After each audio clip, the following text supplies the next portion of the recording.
Ya, mamenzene, la reine des reines, nzen minko, nyamur me yon. Ma ve tare yo, ba miku kwe miam abora, akiba, akana e yon kobo, ba vema, ja.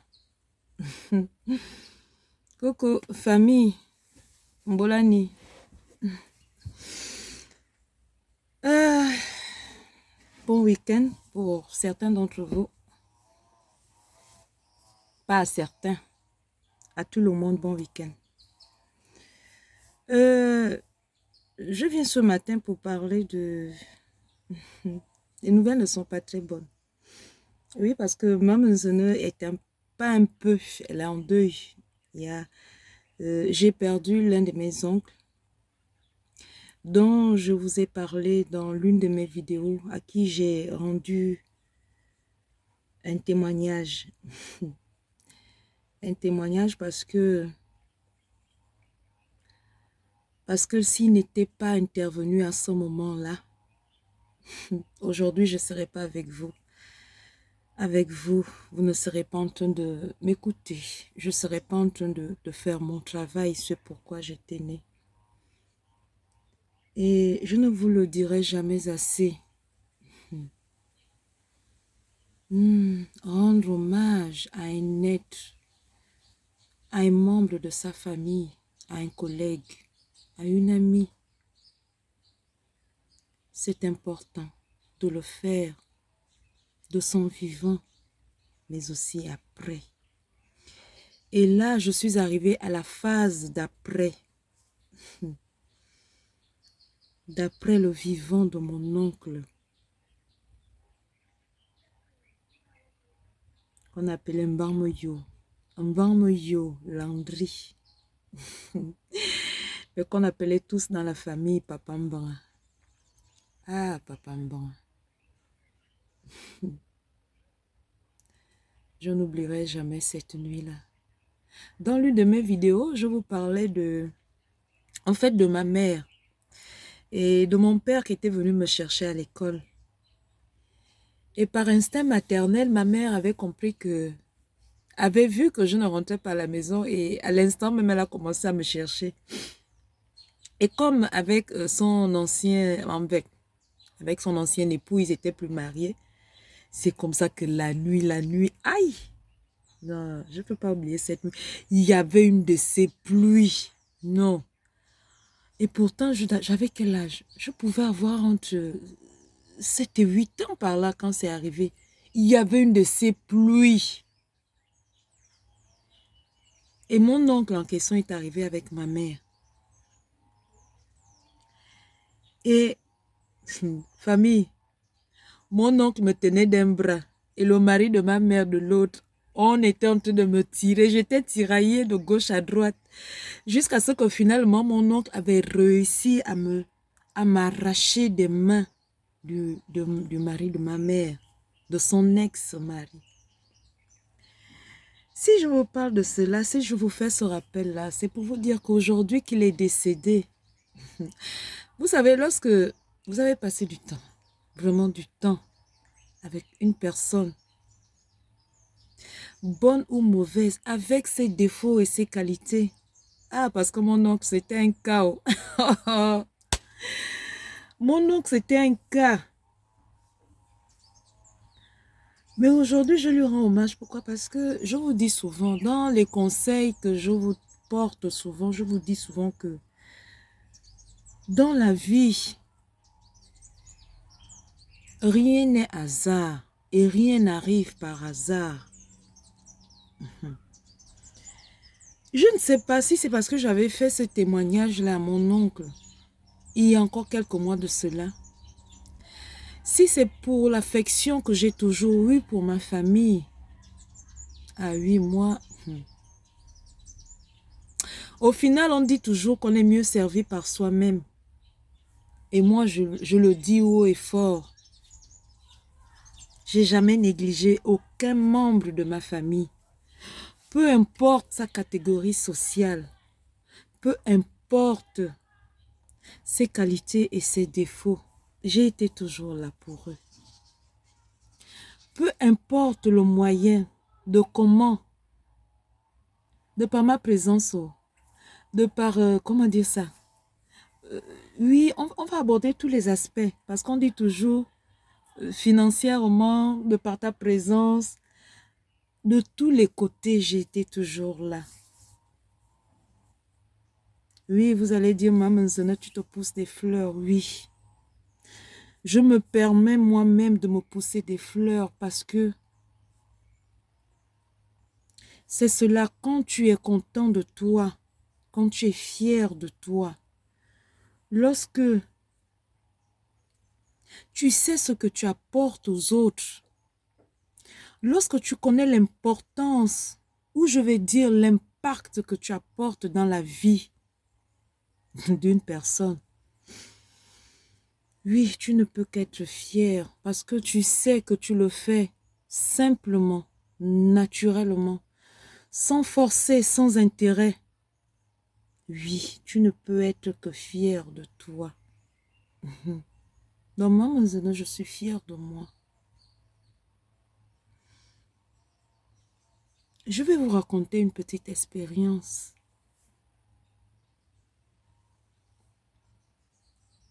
Elle est triste à la fois, mais mon oncle Papa Brun, vous savez, pendant que j'étais malade, lui, il est venu me rendre visite. Pendant que je traversais ce long désert. Et lorsque je me suis rétablie, j'ai beaucoup pensé à lui. En fait, j'ai pensé à ceux-là qui m'ont accompagnée pendant que j'étais souffrante. Et lorsqu'au final, je suis arrivée au temple Nzama à Avoredzam et que je me suis rétablie, que je me suis remise sur mes deux pieds, à avoir confiance en moi, à repartir, à redémarrer cette nouvelle vie-là, cette nouvelle chance que mes ancêtres et Dieu Tareyu m'avaient accordée. Je me suis dit que cette fois-ci, que j'allais faire des choses bien, mieux qu'avant. Parce qu'avant, je faisais, mais c'était avec beaucoup de lacunes. Oui. Maman Zana, détrompez-vous, je ne suis pas une personne parfaite. Je suis comme toi, avec des défauts et des qualités. Alors je me suis dit, cette fois-ci, je vais faire les choses bien. Je vais les améliorer. Et pour la petite expérience que je vais partager avec vous, un jour, je me rendais au temple, à Andem, à la gare d'Andem. Famille, je vous dis toujours, rien n'arrive par hasard. Rien n'est hasard. Et pendant que je prenais la bretelle, c'est-à-dire je me rendais directement au temple. Je tombe sur qui? Sur mon oncle. Yeah. Sur mon oncle Mbam Yolandri, qui n'est plus aujourd'hui. Je vais vous raconter comment ça s'est passé en fait. Et ce jour-là, le clando que j'avais pris pour me rendre Andem m'avait déposé directement à la gare d'Andem. Alors que pour habitude, je descends au niveau de la chaussée et je marche. Mais ce jour-là, le clando m'a déposé à la gare direct. Et ce jour-là, je me suis dit, ah, je suis chanceuse aujourd'hui. Oh. Et quand je descends, je me rends directement à la gare, au temple. Et en passant, je vois une personne. En fait, vous voyez, il y a toujours ça, du clin de l'œil, on aperçoit quelque chose, on aperçoit une personne. Quand je regarde, je tique. Mais je regarde et je me rends compte que j'ai en face de moi mon oncle. Mais vraiment, il était dans des conditions pas jolies à voir. Malade. Avec des blessures partout, des balaves. Et c'est comme ça que je m'approche. Je dis, oh, papa bon, qu'est-ce que tu fais là? Et lui aussi il s'étonne, il dit, oh, Arlette, qu'est-ce que tu fais là? Je dis, non, c'est ici au temple. Je me rends au temple où je fais mon travail traditionnel. Je viens ici pratiquement 2 ou 3 fois par semaine. Il me dit, ah bon, je dis oui. Je ne vais pas vous cacher, j'ai coulé une larme. Et je me suis ressaisie à l'instant. Et on a parlé. Il m'a dit des choses, de comment, de pourquoi il était dans cette condition. Dans cette condition, autant pour moi.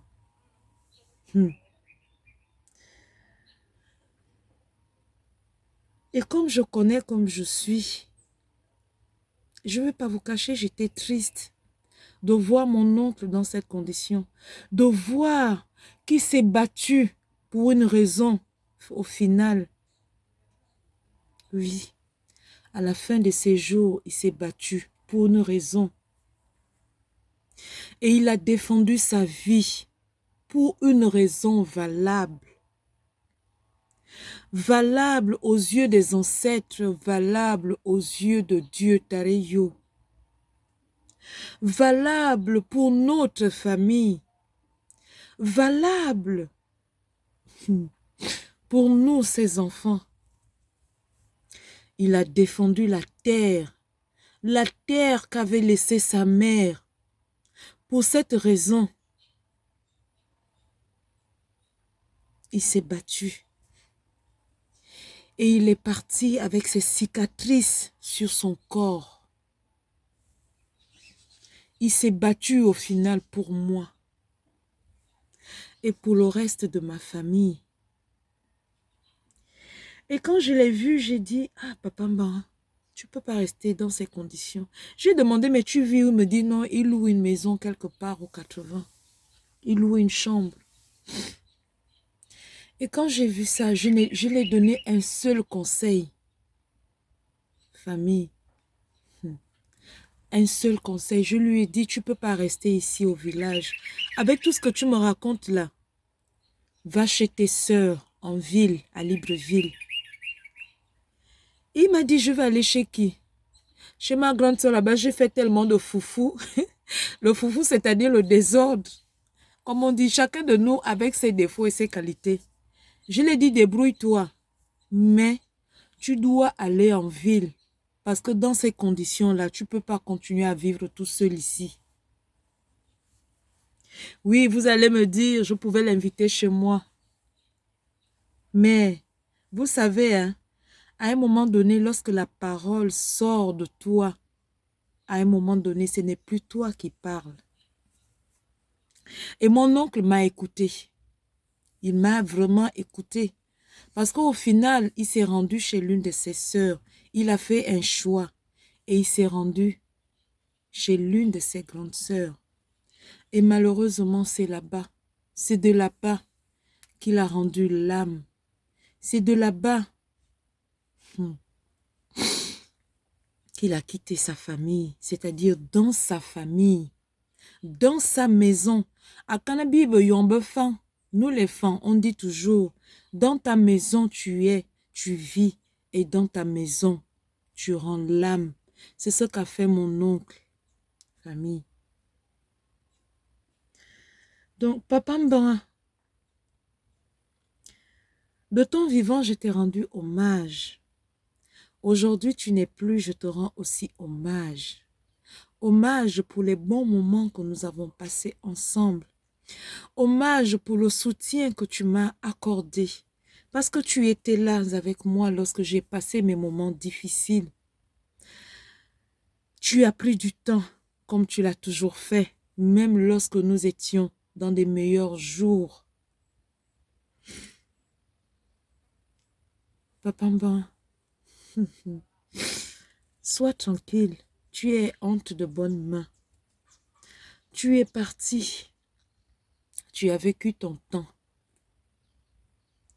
Au sein de ta famille, tu as été un oncle, je veux dire, exemplaire.